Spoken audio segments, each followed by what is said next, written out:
Série Profecias Bíblicas.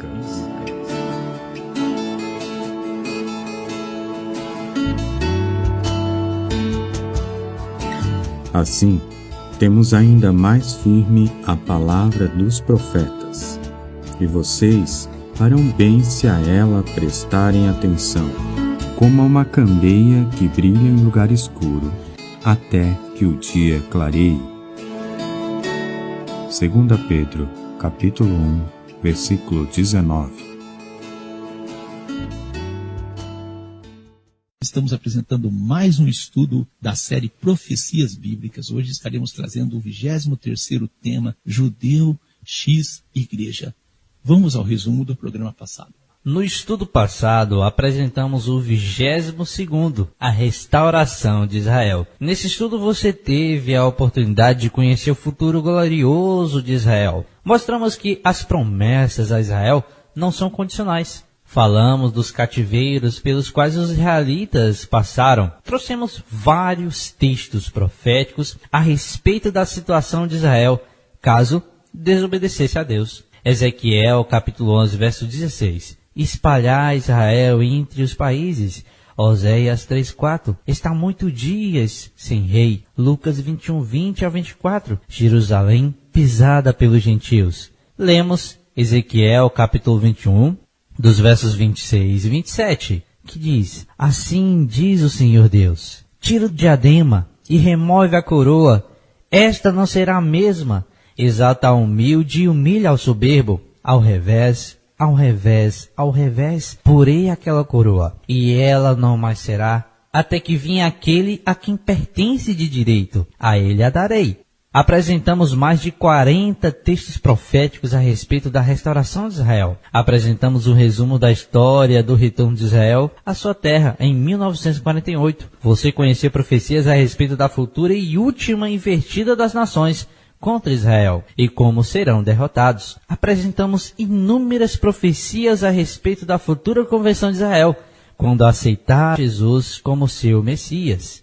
Você conheceu profecias a respeito da futura e obra de Israel. Lemos Isaías, capítulo 2, versos 2 e 3, que diz: E acontecerá nos últimos dias que se firmará o monte da casa do Senhor no cume dos montes, e se elevará por cima dos outeiros, e concorrerão a ele todas as nações. E irão muitos povos e dirão: Vinde, subamos ao monte do Senhor, à casa do Deus de Jacó, para que nos ensine os seus caminhos e andemos nas suas veredas, porque de Sião sairá a lei, e de Jerusalém a palavra do Senhor. Finalizamos com Isaías 62, do 1 ao 7. Por amor de Sião não me calarei, Deus disse, e por amor de Jerusalém não me aquietarei, até que saia a sua justiça como um resplendor e a sua salvação como uma tocha acesa. E os gentios verão a tua justiça, e todos os reis a tua glória. E chamar-te-ão por um nome novo, que a boca do Senhor designará. E serás uma coroa de glória na mão do Senhor, e um diadema real na mão do teu Deus. Nunca mais te chamarão desamparada, nem a tua terra se denominará jamais assolada. Mas chamar-te-ão, o meu prazer está nela, e a tua terra acasada. Porque o Senhor se agrada de ti, e a tua terra se casará. Porque, como o jovem se casa com a virgem, assim teus filhos se casarão contigo, e com o noivo se alegra da noiva. Assim se alegrará de ti o teu Deus. Ó Jerusalém, sobre os teus muros pus guardas, que todo dia e toda noite jamais se calarão. Ó, vós, os que fazeis lembrar o Senhor, não haja descanso em vós, nem deis a ele descanso, até que confirme, e até que ponha a Jerusalém por louvor na terra.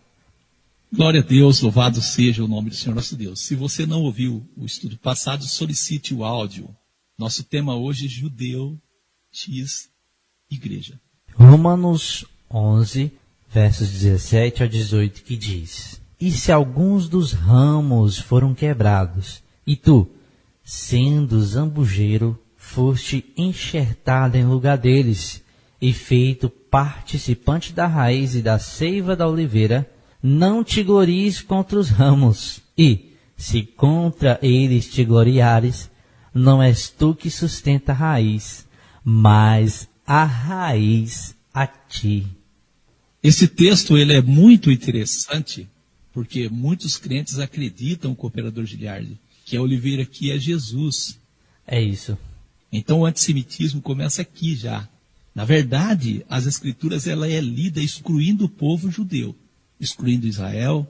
De Israel eles só querem quem? O Messias. E mesmo assim ainda transformar ele num Deus. Não é o Messias que Israel esperava. Ele é um Messias diferente. Ele só nasceu no meio desse povo. Ele é Deus.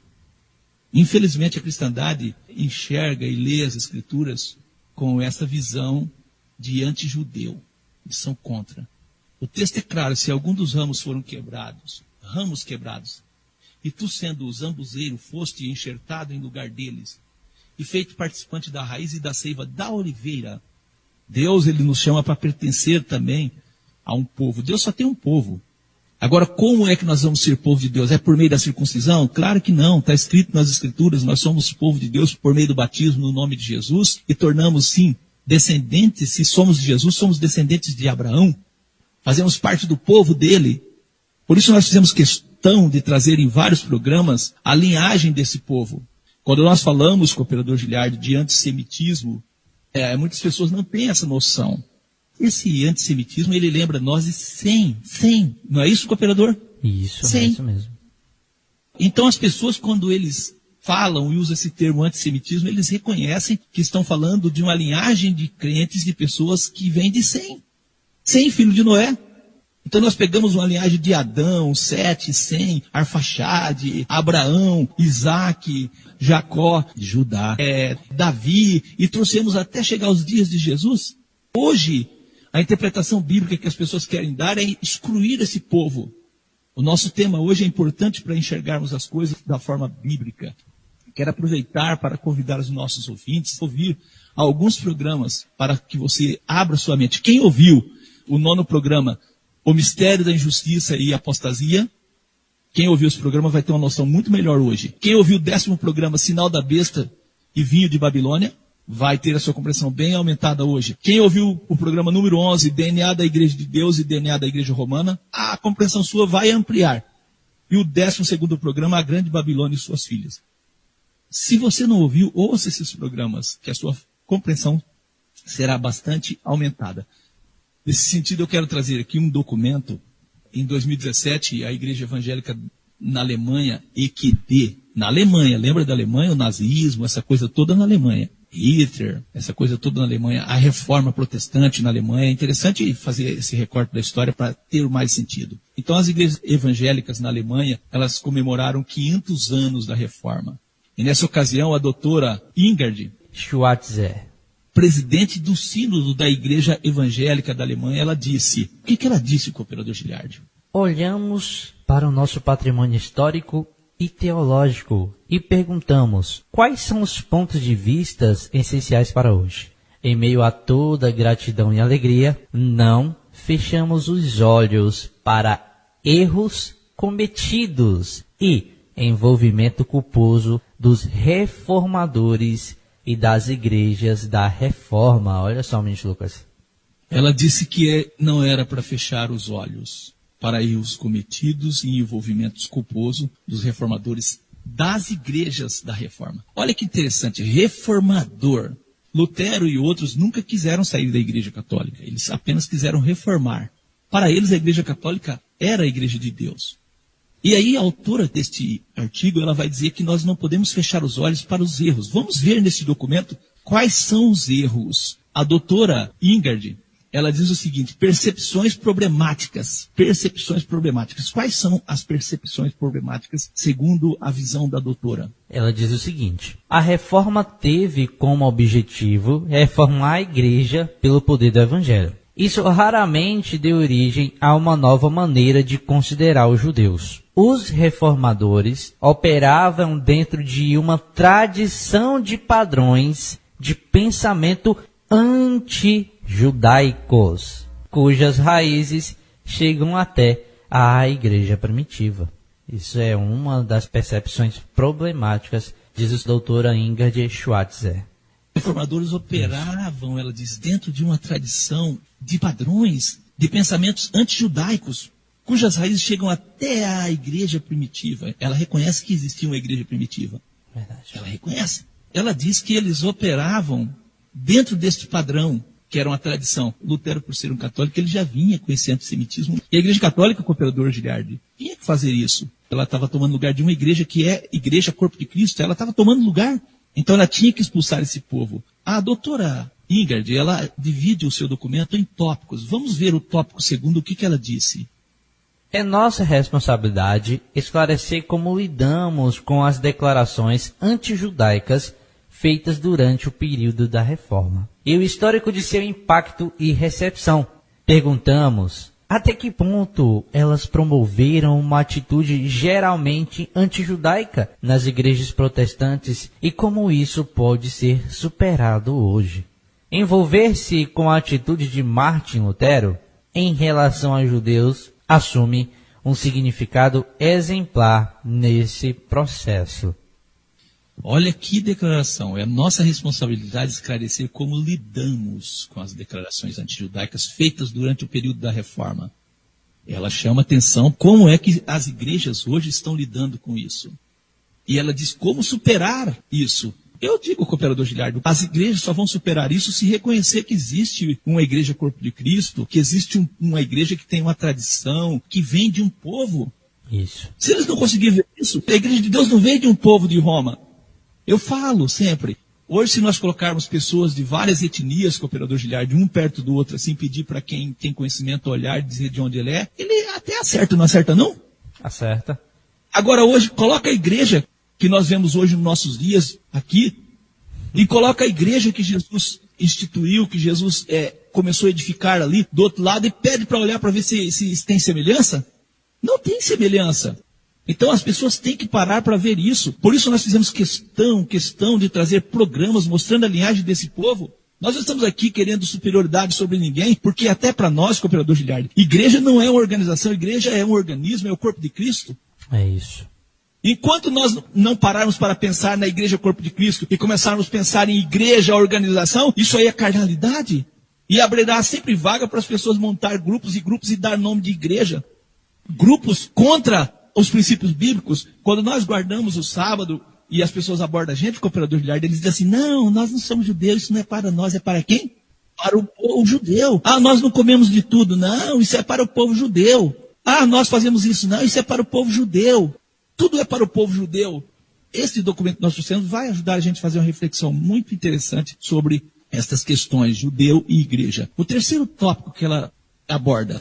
Lutero ligou as ideias centrais de sua teologia com padrões de pensamento antijudaicos. Suas recomendações para lidar com os judeus, na prática, eram contraditórias. Primeiro, ele defendeu uma abordagem amigável e persuasiva para com os judeus, e depois recorreu a invectivas exigências que tinham como foco a privação de seus direitos e sua expulsão.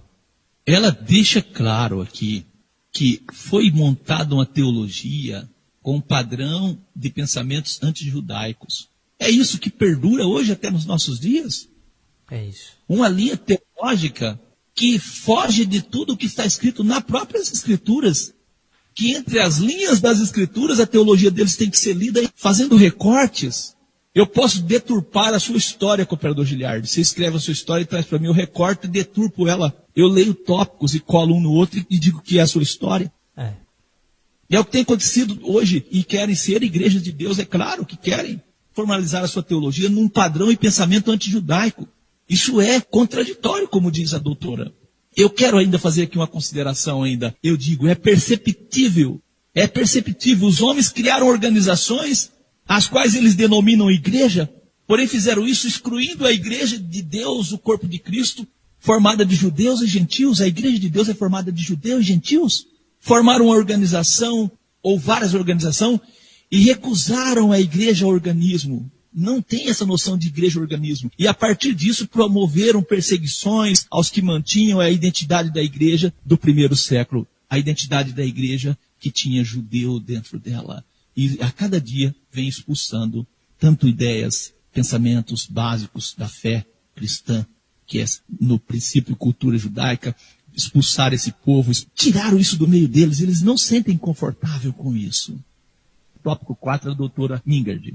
Doutora Ingard Schweitzer disse: na preparação do aniversário da Reforma, não podemos ignorar esse histórico de culpa. Ela mesma afirma, histórico de culpa. E de fato, né? O fato de as recomendações antijudaicas de Lutero mais tarde serem uma fonte de antissemitismo nazista é uma carga adicional, pesando sobre as igrejas protestantes na Alemanha, Miss Lucas. Então, esse comportamento dessa teologia foi uma fonte de antissemitismo e pior, que deu até base para o nazismo. E custou a vida de 6 milhões de judeus. Eu pergunto, será que quando eles falam de judeu aqui, está falando de judeu de sangue mesmo, ou está falando de pessoas que tinham princípios doutrinários bíblicos que o pessoal denomina de judeu? Eu faço a pergunta, cooperador. Miss Lucas, eu me lembro que até a chaminé, dia de sábado, era usado para saber se um judeu estava ali ou não. Porque no sábado eles não cozinhavam, né? Sendo ali uma demonstração da guarda do sábado. Então, responde a sua pergunta. Era simples saber quem era judeu, como o irmão deu exemplo. Era fácil perceber quem era um judeu. Aí eu pergunto, judeu ou quem guardava o sábado? Hoje as pessoas dizem que nós estamos comportando no comportamento do judeu. A doutora Ingrid Schweitzer fala de um legado doloroso. Ela diz assim, as primeiras declarações de Lutero e seus escritos tardios de 1538, com seu ódio indisfarçado aos judeus, mostram continuidade em seu julgamento teológico. Ele, Lutero, considerava o judaísmo de seu tempo como uma religião que havia perdido seu próprio chamado. Foi guiado pela meritocracia das obras e recusou-se a ler o Antigo Testamento na direção de Jesus Cristo. Segundo Lutero, o sofrimento experimentado pelos judeus era uma expressão do castigo de Deus por sua negação de Jesus Cristo. Legado doloroso. O ódio indisfarçado que Lutero tinha dos judeus. É isso. Ela diz que isso foi expressado no julgamento que Lutero fez ao transmitir a sua teologia. Eu quero aqui dizer algo. Me perdoe. Lutero não fez nada além de dar voz ao que era pregado pela igreja romana. Foi isso, vou repetir. Lutero não fez nada além de dar voz ao que era pregado pela igreja romana. Quando estudamos as profecias, entendemos os motivos da igreja romana adotar esta postura. Vamos ler o tópico 6 que a doutora Ingard diz. O julgamento de Lutero estava vinculado à tradição ocidental de hostilidade em relação aos judeus. Num primeiro momento, ele rejeitou contos difamadores, como as acusações de profanação da Eucaristia e da morte ritual, afirmando que eram mentiras e falsificações. Mais tarde, Lutero retornou a estereótipos obsoletos e ficou cegado por medos e ressentimentos irracionais. Estereótipos é o conceito ou imagem preconcebida, padronizada e generalizada estabelecida pelo senso comum, sem conhecimento profundo sobre algo ou alguém. Então, o que é que nós dizemos? Infelizmente, o comportamento de Lutero e de outros, Miss Lucas, é fruto da falta de conhecimento das profecias bíblicas e das Escrituras. Lutero tinha um estereótipo sobre os judeus, mas isso ele tinha porque ele não conhecia a fundo as profecias bíblicas que falam desse povo. Até hoje, né, quando nós falamos de assuntos bíblicos, vou dar um exemplo, quando nós falamos que nós vamos morar na terra, eles dizem, não, nós não, a igreja não vai morar na terra, a igreja vai para o céu, a igreja é do céu, o povo judeu é da terra, depois arrumaram essa ideia de que o povo judeu é da terra. Primeiro, o povo judeu era desclassificado, não pertencia ao povo de Deus, era chamado aqueles que mataram o Deus, né? É, desse jeito. A coisa foi ficando feia, arrumaram um jeitinho de arrumar um lugar para o judeu. Vamos arrumar um lugar para o judeu. O judeu vai ficar na terra e nós, a igreja, vamos para o céu. Eu quero fazer aqui ainda uma consideração que acredito ser necessária. Pela leitura histórica, é possível que membros da Igreja de Deus foram perseguidos por manter princípios e doutrinas bíblicas que até hoje são consideradas judaicas pela grande maioria da cristandade. Isso é possível. Até hoje nós somos desclassificados, somos tratados, nós, como hereges. Verdade. Por mantermos doutrinas bíblicas. Agora, quem mantém doutrinas que não são bíblicas, esses aí são verdadeiros. Mas isso é claro. Nosso irmão Paulo diz, como enganador, sendo verdadeiro, não é isso? Vamos ao tópico 7. A doutora Ingrid Schwarzer diz: Lutero acreditava que os cristãos só podiam conviver com os judeus temporariamente e com a esperança de convertê-los. Em 1523, em uma clara crítica às arremetidas costumeiras contra os judeus, ele expressou a esperança de que se alguém lida gentilmente com os judeus e instruí-los cuidadosamente da Sagrada Escritura, muitos deles se tornarão cristãos genuínos. Então, olha só, nosso Senhor Jesus Cristo nasceu como judeu, né? Isso é uma observação. Em 1543, ele editou sobre os judeus e suas mentiras, por medo de que a tolerância à religião judaica também poderia trazer a ira de Deus sobre a comunidade cristã. Lutero recomendou, no final deste tratado, né, os judeus e suas mentiras, o tratado de Lutero, às autoridades temporais, entre outras coisas, a queima de sinagogas, a destruição de casas judaicas, o confisco de talmudes e livros de oração, a proibição de negócios e a trabalho forçado. Se isso não ajudasse, ele aconselhou a expulsão dos judeus como cachorros loucos. Que terrível, né? Terrível. O que faz com o cachorro louco? Mas antigamente fazia assim, quem não tinha coragem de abater, tirar a vida do bichinho, levava o bichinho lá no lugar onde não tinha gente, soltava lá para ele não contaminar ninguém, não morder ninguém. Assim era tratado os judeus. Os judeus tinham que estar longe de todo mundo para não contaminar ninguém. E eu pergunto de novo, será que isso era judeu ou para qualquer pessoa que mantivesse aquela doutrina bíblica que os judeus acreditavam? Eu tenho certeza que foram perseguidos membros da Igreja de Deus, Corpo de Cristo, pessoas que aceitavam a fé verdadeira, pessoas que tinham e têm Deus como a sua autoridade, que têm Cristo como sua cabeça e não os homens. Vamos ao tópico 8. A doutora Ingrid Schwarzer diz: durante séculos, as pessoas recorreram aos conselhos de Lutero. Por um lado, com referência à sua atitude de amizade condicionada em 1523. Elas defenderam a tolerância para com os judeus, mas também uma missão mais intensiva voltada para os judeus. Por outro lado, apelaram aos escritos tardios de Lutero para justificar o ódio e a perseguição dos judeus, em particular com o surgimento do antissemitismo racista e no momento do nacional-socialismo. A doutora Ingrid Schwarzer diz: não é possível traçar simples linhas de continuidade. No entanto, nos séculos 19 e 20, Lutero foi fonte de antijudaísmo teológico e eclesial, bem como de antissemitismo político.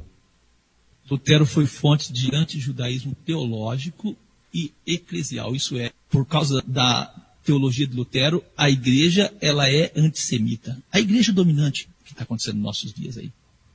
Isso traz para os nossos ouvintes um pouco da ideia por que da recusa da fé verdadeira hoje nos nossos dias. Por que muitas vezes, meu amigo, irmão, você fica muitas vezes triste quando você prega para uma pessoa e a pessoa ela te trata mal, ela te ofende. Eu já fui expulso de diversos lugares porque falava da palavra de Deus. E não me importo. Tem pessoas aqui no nosso meio que são membros da Igreja de Deus hoje, cooperador de lar, que foram expulsos do meio que elas estavam, expulsas mesmo. Olha só. Se você está aqui, não tem jeito, sai daqui, aqui não é lugar para você não. Se você crê nisso, vai embora. Eu te pergunto, irmão Giliardo, se nós tivéssemos um poder hoje como tinha o poder político, essas pessoas eram matadas, como aconteceu o Lutero aqui, as pessoas queimavam as suas casas de orações, destruía, não dava para eles liberdade como cidadão. Isso aconteceria até hoje. Verdade. A doutora Ingrid Schwarzer escreveu: renovando relacionamentos. Tópico 9, né? Depois de 1945, as igrejas entraram em um processo de aprendizagem um tanto hesitante no início e ainda não completo, sobre seu fracasso culposo em relação ao judaísmo. A igreja evangélica na Alemanha redefiniu sua relação com o judaísmo em termos teológicos, rejeitando qualquer forma de hostilidade aos judeus e apelando para o encontro com o judaísmo. Declarações nesse sentido foram incluídas nas constituições de muitas igrejas membros da EKD. Renovando relacionamentos, a doutora Ingrid diz, né? Isso. Depois de 1945. Demorou, hein? Demorou. Tinha feito estrago pelo mundo todo. Entraram as igrejas em um processo de aprendizagem, um tanto hesitante no início, mas ainda não foi completo. Ela diz que esse processo ainda não foi completo. Sobre o fracasso culposo em relação ao judaísmo.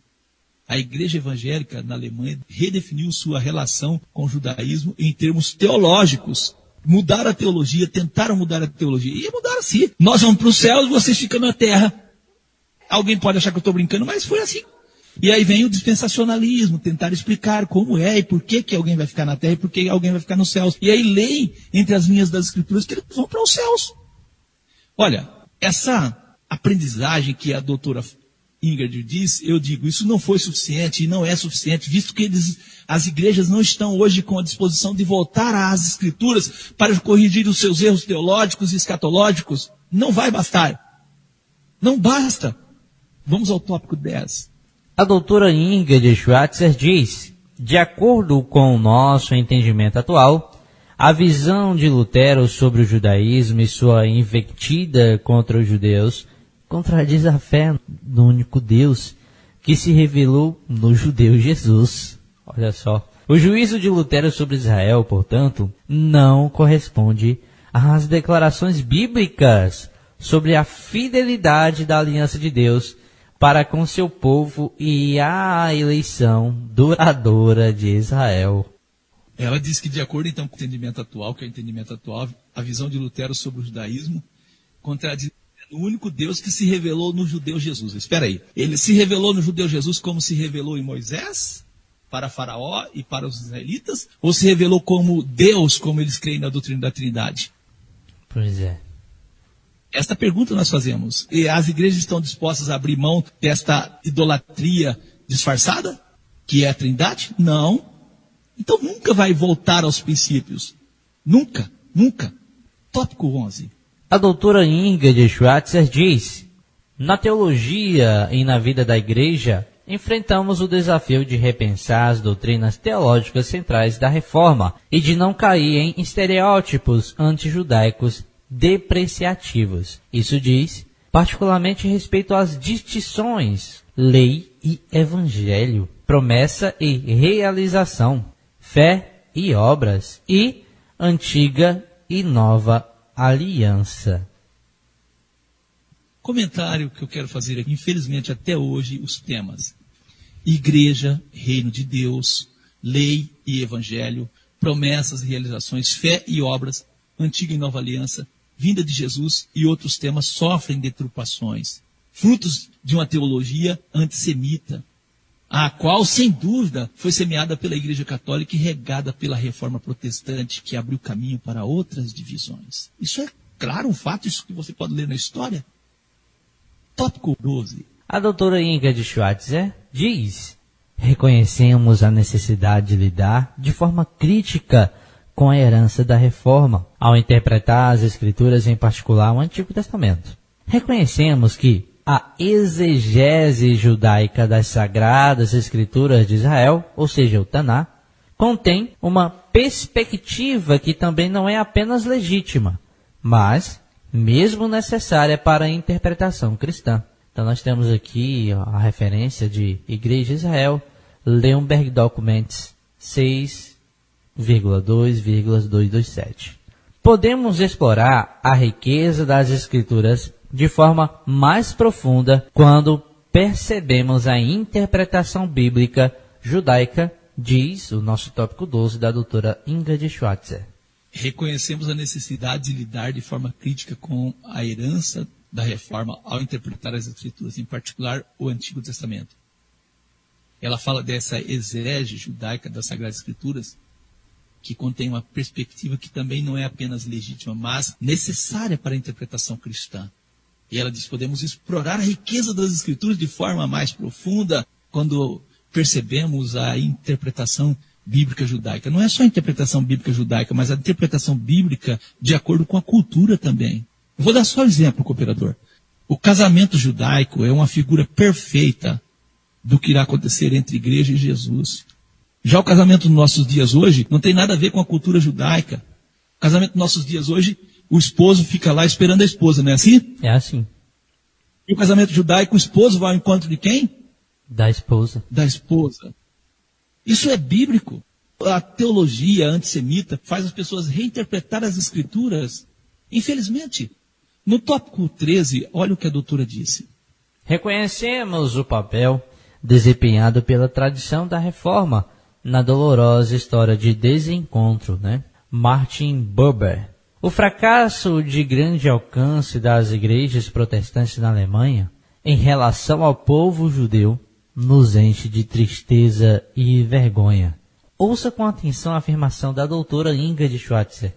O horror em tais aberrações históricas e teológicas e a consciência de nossa parcela de culpa no contínuo sofrimento dos judeus dão origem a uma responsabilidade especial de resistência e oposição a todas as formas de ódio e desumanidade em relação aos judeus hoje. Muito forte, hein? Sim. O fracasso de grande alcance das igrejas protestantes, ela diz, das igrejas protestantes na Alemanha em relação ao povo judeu, nos enche de tristeza, ela disse, e vergonha. A gente ficaria um pouco mais tranquilo se fosse esse fracasso na Alemanha. Isso é geral, no mundo todo, cooperador, não é isso? Sim, é verdade, ministro. As igrejas vieram de tradição protestante. Agora, meu amigo, você que está nos ouvindo, está entendendo um pouquinho do ódio das pessoas à fé da Igreja de Deus. Eu creio que você está entendendo de onde vem isso. Eu quero finalizar esse artigo da doutora Ingrid. Ela finaliza dizendo o seguinte, ela disse, quando nosso Senhor e Mestre Jesus Cristo disse, arrependam-se, ela está dizendo, ele quis que a vida inteira dos crentes seja de arrependimento. Ela citou Martinho Lutero, quem falou isso. Ela diz assim, o aniversário da Reforma em 2017, 500 anos fez, é uma oportunidade para dar novos passos de arrependimento e renovação. 2017.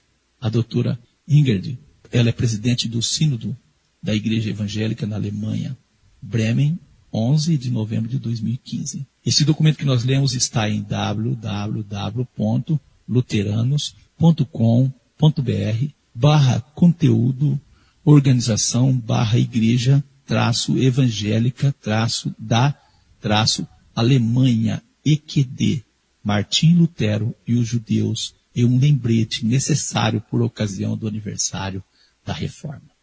O que você achou deste artigo? Achei muito revelador e uma observação dos próprios luteranos acerca de Martinho Lutero, da onde é proveniente, ministro Lucas, um dos principais ali da Reforma, que dá origem ao ódio e essa diferença contra os judeus. A Igreja Apostólica Romana também se beneficiou dessas afirmações, tentando substituir a Igreja de Deus pela Igreja de Roma. Pergunto, por que Lutero e outros tinham essa visão sobre o povo judeu? Por quê? Vamos tentar encontrar por quê. Nós trazemos aqui um documento chamado um breve histórico sobre a visão dos judeus pela Igreja Católica por Priscila, uma historiadora, Priscila da Silva Góes. Ela diz, de João Cristóvão, que era bispo em Constantinopla, que viveu de 347 a 407. Agostinho de Hipona, que é mais conhecido como Santo Agostinho, foi um dos mais importantes teólogos e filósofos da Igreja Romana, que viveu esse Santo Agostinho de 354 a 430. Ela citou outros nomes. Desses homens, João Cristóvão, Agostinho, a Paulo Osório, Isidoro de Servilha e Julião de Toledo, ela diz, a literatura eclesiástica medieval consolida a essência filosófica e existencial dos valores e comportamentos do Ocidente. Ela diz, valores esses presentes até os dias atuais, como eixo central de tais valores, elabora-se o que denominamos de desjudaização de Jesus, interpretado então como um ser divino. Então esses homens interpretaram, a historiadora está falando, de Jesus como um ser divino. O Jesus que era judeu, né, transformou-se em um Deus, ela diz. O Jesus construído pelos pais da igreja antiga e medieval seria sobretudo um não-judeu, avesso e contrário ao universo sociocultural judaico, é o que a historiadora está falando. Ele era avesso e contrário a esse universo sociocultural judaico ortodoxo da Judéia do século I, onde sabidamente recebeu Jesus toda a sua herança religiosa, ela diz. Junto com isso, vemos a difusão de representações que associavam o judaísmo ao deicídio, matar Deus. Colocava que os judeus eram culpados por ter matado Deus. Jesus é Deus, então eles mataram Deus. A historiadora diz assim, imerso em um mal irrefreável, possível de punição. Eles eram possível de punição porque não tinha jeito, mataram Deus, né? E os representantes de Deus achavam, a historiadora diz, que eles deviam morrer porque mataram Deus. Este documento ela cita de Sankovski, 2010, 24 e 25. www.encontro2018.ca.org/Resolsers A historiadora Priscila da Silva Góes diz, olha o que ela diz ainda. Seguindo o mesmo raciocínio, Luiz Nazário, 2005, expõe o pensamento de Tomás de Aquino, teólogo católico que viveu de 1225 a 1274. Expõe o pensamento de Tomás de Aquino sobre os judeus, culpando-os pelo assassinato de Jesus, onde recomendava que aqueles fossem mantidos em estado de servidão perpétua por causa de seu crime, e que os príncipes confiscassem seus bens, deixando-lhes apenas o necessário para viver. Nazário, 2005. Tentativa de afastar Jesus do seu contexto judaico acabou sendo tão incisiva a ponto de fazer com que os judeus fossem vistos como personificação do traidor, o Judas, e não como o povo a qual o Messias cristão fazia parte. Olha só, tal posicionamento colocou os judeus como assassinos de Cristo, tendo que ser penitenciados, ou seja, os judeus terem que ser penitenciados por tal atrocidade. Isso nós encontramos no mesmo documento citado pelo ministro Lucas anteriormente. A historiadora Priscila da Silva Góes ainda escreveu sobre as ordens papais relacionadas à segregação. A historiadora, ela cita Anita Novitzky, 1991, afirma que nem sempre o governo português obedeceu estritamente tais ordens dos papas, ocorrendo, por exemplo, casamentos mistos durante muitos anos em Portugal, o que levava os reis portugueses a serem censurados por Roma em virtude disso. Portugal acabou sendo o país de destino de muitos judeus que saíram de seus países de origem, como os que fugiram do massacre de 1931 na Espanha. O problema maior do convívio dos judeus com os gentios deu-se com os cristãos europeus, pois a nova fé que tomava conta do Império Romano, nova fé, tá vendo? E que depois converteu os bárbaros germânicos recém-chegados, os odiava por terem repudiado Jesus Cristo. Eles diziam que nós não aceitamos esse povo judeu, eles recusaram a Cristo e tal. Esse documento está em www.terra.com.br/notícias/educação/história/judeus e cristãos na época medieval. Então a historiadora diz, a nova fé que tomava conta do Império Romano. Sabemos que logo surge a Igreja Romana, a qual intensificou a divisão dos cristãos em dois blocos identitários, dominantes a saber, judeu-cristão e cristão gentílico. Dentro do contexto histórico de separação entre o judaísmo e o cristianismo, surge uma figura. Justino Mártir viveu de 100 a 165 em Flavia, Neópolis, perto de Siquém, na Síria, Palestina.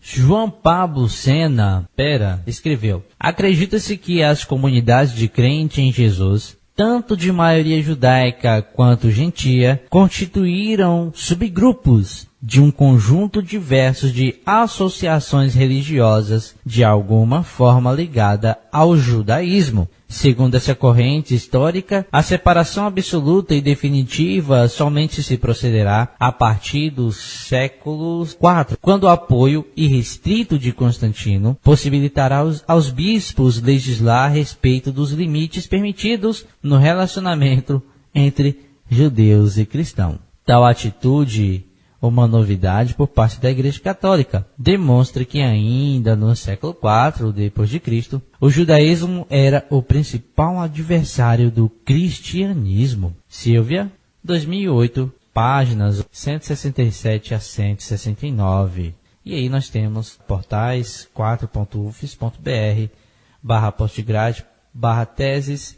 TR 3012 João Pablo Sena Pera em PDF. O judaísmo era o principal adversário do cristianismo.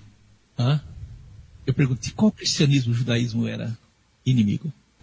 É uma boa pergunta. A gente nota, o cooperador Giliardi, pelas várias traduções e versões bíblicas que nós temos, que de propósito os tradutores eles tentam excluir os judeus até na própria literatura das escrituras. Eles tentam, fizeram, até os tradutores colocam sempre assim: Jesus disse aos judeus, Jesus disse aos judeus, os judeus, como se o judeu não fosse o povo de lá daquele lugar, e como se Jesus não fosse judeu também.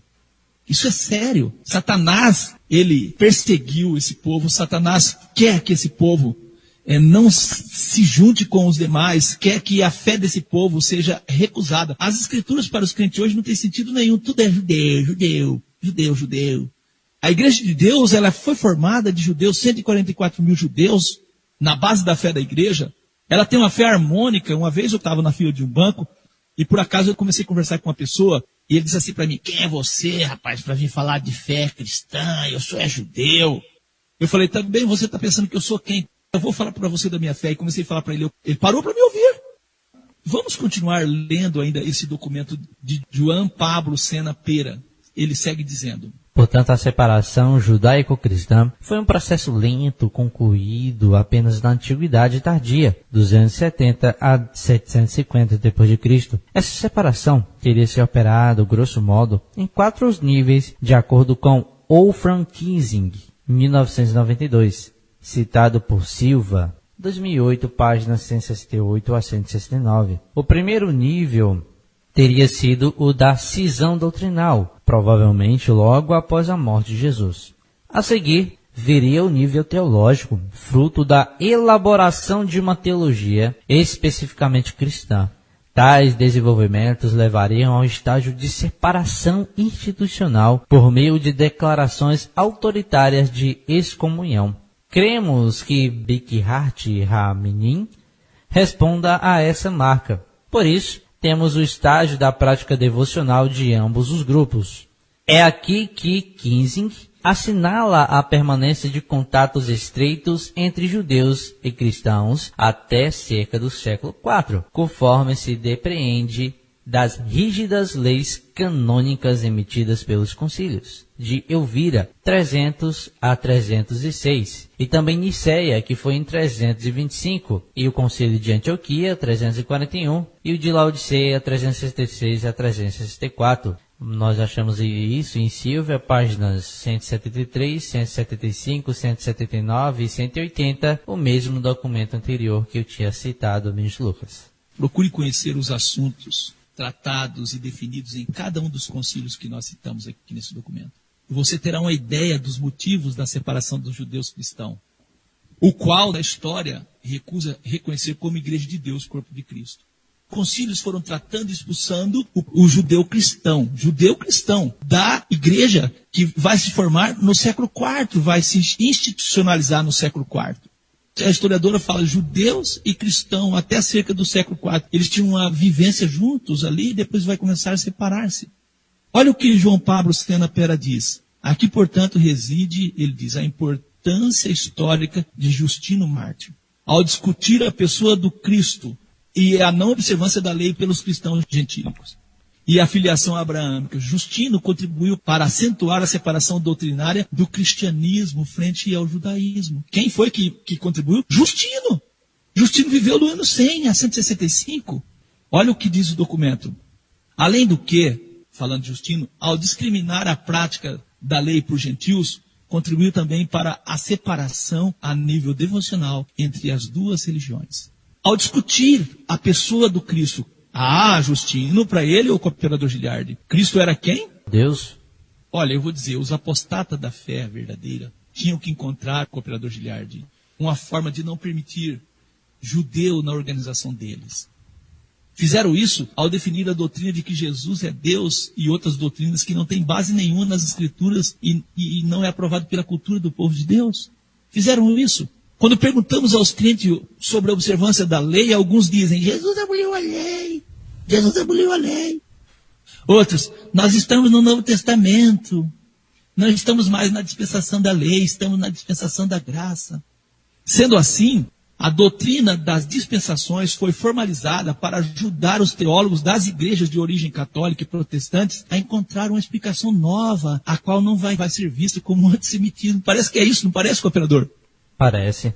Nós estamos procurando mostrar a você de onde veio e de onde vem esse antissemitismo, esse ódio praticado por Lutero e outros em seu tempo, por qualquer ensinamento que lembre o povo judeu. Então, falou de sábado, é judeu. Falou que não come isso, é judeu. Falou que não crê na Trindade, é judeu. Falou que não vai morar no céu, é judeu. Falou que o reino de Deus é na terra, é judeu. Olha, os cristãos nos dias de Jesus e dos apóstolos não criam que o Messias era Deus. Não criam. As Escrituras provam que eram obedientes às leis de Deus e criam nas profecias que apresentam uma única esperança para o povo de Deus. Nós temos documentos nesse sentido. Vamos ver um documento aí nesse sentido. Então, a semente espiritual de Abraão, ou seja, os cristãos, fugiram para Pela, do outro lado do Rio Jordão, onde encontraram um lugar de refúgio seguro, e assim puderam servir ao seu mestre e guardar o seu sábado. Isso é um relato histórico que está em Eusebius Ecclesiastical Story. Olha só, Lucas, guardar o seu sábado. Agostinho, cujo testemunho é mais incisivo pelo fato dele ter sido um devoto observador do domingo, esse Agostinho mostra que o sábado era observado em seus dias na maior parte do mundo cristão. E Agostinho, ele viveu em que século? Bem depois, lá na frente, né? A Igreja Romana já estava formada, o documento. Nicene and Post-Nicene Fathers, né? Ou seja, pais nicenos. Série 1, volume 1, páginas 353 e 354. Até no século X, os seguidores de Nestor, eles não comem porco e guardam o sábado. Não creem em confissão auricular, nem no purgatório. Esse documento está em New Schaff Herzog Enciclopédia. Antigo artigo Nestorians. Lindo, Lucas, essa confissão. Não comem porco e guardam o sábado. Também nós temos João Pablo Sena Pera, que ele citou Feldman em Silva, Neider e Franco, 2006, página 365. Foi a tradição cristã que reinterpretou o conceito de Messias e a transformou em um ser divino. Olha só, Lucas. O antissemitismo existente de forma encoberta em nossos dias é o resultado da ruptura causada pela apostasia que gerou o catolicismo, do qual Lutero fez parte como padre. E é nesse sentido, cooperador Giliardi, que a doutora Ingard, ela disse: na teologia e na vida da igreja, enfrentamos o desafio de repensar as doutrinas teológicas centrais da Reforma e de não cair em estereótipos antijudaicos depreciativos. Isso diz, particularmente respeito às distinções lei e evangelho, promessa e realização, fé e obras, e antiga e nova aliança.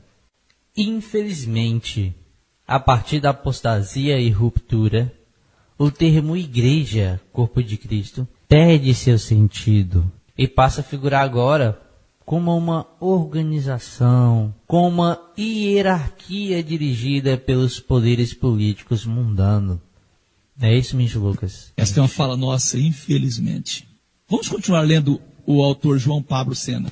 João Pablo, citando Bultmann, 2004, ele disse: a utilização do termo eclésia, que designa primeiramente o povo de Deus e não a comunidade local, é um arquetipo disso. Esse entendimento se deu tanto no judeu-cristianismo quanto no cristianismo helenizado. Bultmann, 2004, páginas 140 e 141. Acredito que as frases judeu-cristianismo quanto no cristianismo helenizado é uma prova de que a identidade da Igreja Romana é pagã. Cristianismo helenizado. A estrutura e doutrina da Igreja, tal como conhecemos hoje, só existiu a partir da expulsão e perseguição do verdadeiro povo de Deus. Nesta série, nós trouxemos alguns temas que te ajudam a entender como isso aconteceu. Isso na série de profecias bíblicas. Ouça o que escreveu João Pablo Sena Pera. Olha o que ele disse. Na impossibilidade de excluir Abraão da tradição judaica, cujas ligações entre ambos decorrem das próprias tradições sobre o desenvolvimento da família do patriarca, Justino Marte extrapola a ligação realizada por Paulo entre Abraão e os cristãos. Nosso irmão Paulo fala dessa ligação. Para apontar o cristianismo como verus Israel, quer dizer, o verdadeiro Israel. Isso é, o verdadeiro povo eleito são os cristãos, pelo Deus judeu. Por meio da exclusão dos judeus. Ele excluiu os judeus, o Justino Marte. Vamos continuar lendo o documento.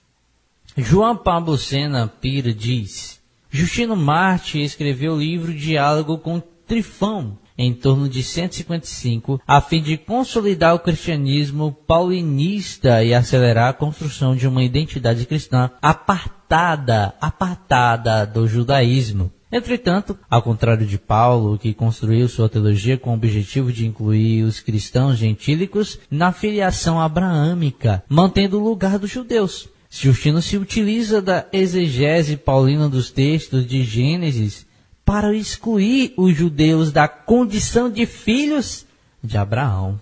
Ele deserda os judeus das promessas divinas. Justino desconsidera a passagem de Gênesis 17, dos versos 9 a 14, em que o rito é instituído como sinal da aliança de Deus com Abraão e seus descendentes, mas vincula a promessa da descendência aos cristãos, exclusivamente não aos judeus. Assim, ao desvincular os judeus da descendência abraâmica, Justino vai além do argumento de Paulo e exclui totalmente os judeus das promessas de Javé. Para ele, os judeus são deicidas, ou seja, a morte de Deus, né? Isto é, assassinos de Jesus. E segundo a visão de Justino, Jesus é Deus. Em vista disso, a circuncisão é uma marca instituída por Deus para separá-los dos outros homens e puni-los, conforme o diálogo no seu capítulo 16, versos 2 ao 4. Em Justino, entretanto, opera-se um verdadeiro transplante. Abraão judeu torna-se Abraão cristão, e o povo judeu, antes herdeiro histórico das promessas feitas ao mesmo Abraão, é estigmatizado como assassino dos profetas e do Cristo, e perseguidor dos cristãos. É terrível, né? É, sim. Aconselhamos a estar ouvindo o programa Mistério da Injustiça e Apostasia. Lá nós citamos o que Justino pensava de igreja. Justino, ele pensava numa igreja Corpo de Cristo, Cooperador de Giliard? Nunca! Ele pensava numa igreja organização.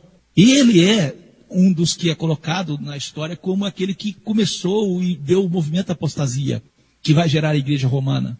João Pablo Sena Pera finaliza dizendo, olha o que ele diz: a figura de Justino, por fim, serviu de base para o fortalecimento da dissociação judeu-x-cristão. Por meio do discurso legitimador do verus Israel, verdadeiro Israel cristão. Além disso, os métodos exegéticos adotados pelo filósofo cristão influenciaram pensamentos cristãos posteriores, como Irineu, Tertuliano, Orígenes e Eusébio. Ele cita isso de quem? Schottwell, 1965, página 117. Olha o que disse: a acentuação das diferenças entre cristãos e judeus, marcadamente instituída no texto justiniano, persistiu fortemente em toda a liturgia cristã. Então Lutero não desenvolveu essa ideia porque ele queria, ele herdou. Como também, o João Pablo diz, deu margem a vários éditos, canones antijudaicos, que recomendava a separação não apenas religiosa, mas também como social. Isso ele cita de Silva, 2008, página 183. Nós estamos mostrando o que está acontecendo e por que tem essa fé deturpada hoje nos nossos dias. Expulsava judeu. Será que expulsava judeu ortodoxo ou expulsava todo mundo que tinha doutrina que eles consideravam judaica, cooperador? A identidade dos judeus, para eles, era a doutrina, né? Era a doutrina. Então eles estavam expulsando membros do corpo de Cristo, pessoas que pertenciam à igreja de Deus. Estamos aqui buscando entender a origem do ódio de Lutero e de outros reformadores ao povo judeu. Parece então que a doutrina, cooperador Giliardi e ouvintes, das dispensações surge como uma forma de explicar a discrepância, a diferença, a desigualdade, a discordância existente entre a fé dos patriarcas, profetas, apóstolos com a fé da grande maioria dos crentes em nossos dias. E a partir das 7 dispensações, os teólogos buscam harmonizar suas teologias de forma a não excluir os judeus, não excluir israelitas e abandonar esse antissemitismo. Porém, isso será algo impossível, pois o problema desta teologia, nós dizemos, dispensacionalista, é o alicerce no qual ela está construída. A doutrina das dispensações surge como uma nova visão teológica. Eu acho, cooperador Giliardi, que é o seguinte, nós vamos, no próximo programa, entrarmos no que é a doutrina dispensacionalista. Eu acho que é melhor, vamos dar atenção aos nossos ouvintes e não vamos correr, vamos fazer o programa com bastante atenção, né? O ministro Lucas, deixa eu te falar, me veio a imaginação aqui, que era bom a gente abordar só o tema de dispensacionalismo no próximo programa. Foi interessante essa afirmação agora. Amém. Então, vamos tentar entender, então, no próximo programa, a origem da doutrina das dispensações. Mas antes disso, vamos citar o que João Pablo Sena Pérez escreveu a respeito desse assunto já. Amém. Então, João Pablo Sena Pira escreveu: por dispensação histórica, Stilianopoulos entende a opinião de Justino de que a ritualística da lei foi ordenada por Deus para ser cumprida, repito, para ser cumprida apenas pelos judeus e, ainda assim, de forma temporária, somente até o advento do Cristo. Amém. Uma vez, então, que você entendeu a origem e o porquê do antissemitismo, no próximo programa nós vamos trazer o que é a doutrina dispensacionalista e suas repercussões na escatologia cristã. Que Deus te abençoe, em nome de Jesus. Amém.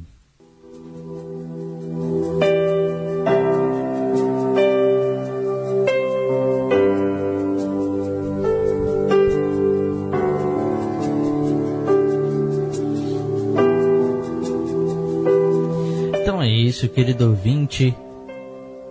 Eu sempre tenho que falar, né? Foi muito importante essas citações de documentos importantes, porque o programa À Luz das Escrituras, como a Rádio Encontro com Deus, ela tem uma responsabilidade de sempre trazer a verdade, a palavra de Deus. E esses documentos embasam o porquê desse antissemitismo, o porquê dessa separação entre judeus e igreja. Sabemos nós que não é isso. Nós somos de origem, sim. A igreja primitiva era judaica. O nosso Jesus, o nosso mestre, é judeu. E assim, os discípulos, a igreja primitiva, os 144 mil assinalados, nós vimos aí documentos que falavam sobre essa perseguição, a ponto de colocar uma diferença e dizer que eles eram os culpados pela morte de Deus. Então, eu aprendi bastante.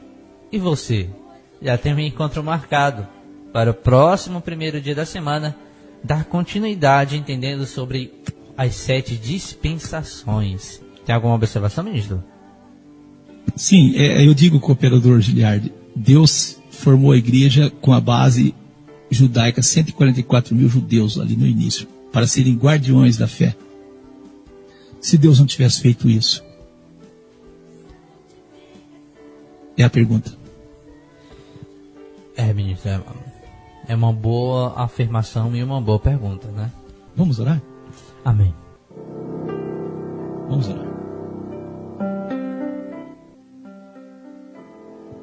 Eterno e soberano Deus, Deus de Abraão, de Isaac e de Jacó, Deus e Pai do nosso Senhor e Salvador Jesus o Cristo, te agradecemos por tua palavra, por ter preservado a tua palavra até os dias em que nós vivemos, por ter revelado a nós o conhecimento da tua vontade, do teu querer, que os nossos corações venham se colocar de uma forma humilde, para não criarmos barreiras para que outros possam ser alcançados por esta fé que foi dada aos santos. Agradecemos ao Senhor por mais um programa, ó Eterno, por tudo que o Senhor tem feito por nós, por tua bondade, por tua misericórdia, por teu favor infinito. Te peço por cada ouvinte que a fé salvadora possa estar no coração de cada um de nós. Que cada um possa ser alcançado por essa fé que salva, por este evangelho que é o poder de Deus para a salvação de todo aquele que crê. Nós oramos nesse momento também por aqueles que se encontram enfermos. Estenda suas mãos de misericórdia, seus braços de força e de paz. Repreendendo o espírito da enfermidade, repreendendo tudo aquilo, ó Eterno, que possa estar trazendo, assim, dor, que possa estar trazendo dificuldade, que possa estar trazendo problemas. Eu oro por cada pedido de oração, Senhor. E no nome santo de Jesus, nós pedimos por tua misericórdia, ó Eterno. Visita cada uma pessoa que necessita, restaurando elas em perfeita saúde, dando paz, repreendendo o espírito destruidor da enfermidade que não vem de ti, que é fruto de um mundo dominado por Satanás, de um reino das trevas, o qual nós sabemos que breve findará com a inauguração do reino do nosso Senhor e Salvador Jesus o Cristo. Oramos, ó Eterno, por cada ouvinte, que a fé salvadora possa manifestar o coração de cada um. Que o Senhor possa renovar a esperança no coração de cada um. Que a palavra do Senhor possa, ó Deus, operar a salvação em cada vida. É o que nós te pedimos, ó Eterno. Mais uma vez somos gratos ao Senhor por esta oportunidade. Mais uma vez agradecemos ao Senhor por tudo que o Senhor tem feito por nós. Eu oro pelo cooperador Giliardi, que o Senhor possa dar a ele graça, força e paz, e disposição para estarmos sempre trazendo a palavra do Senhor com a autoridade do Senhor. Oro pela família dele. Eu oro nesse momento por cada um dos nossos ouvintes em cada canto deste mundo. Estenda as mãos do Senhor de poder sobre a vida de todos. Alguma semana de bênção e de paz para todos. Eu oro pela Massu. Estenda suas mãos sobre a vida dela, que ela possa ter uma vida assim alegre e possa chegar sempre ao conhecimento da tua vontade, do teu querer. Nós oramos por todos os nossos ouvintes. Aqueles que não fizeram seus pedidos de oração também, mas que têm necessidade, estenda suas mãos, porque nós todos necessitamos, ó Pai. Em o nome do nosso Senhor e Salvador Jesus o Cristo, agradecemos por tudo no nome poderoso de Jesus e oramos. Venha o teu reino, para que na terra, ó Eterno, possa ser feita a tua vontade como ela é feita nos céus. Nós agradecemos no nome poderoso de Jesus o Cristo. Amém. Amém.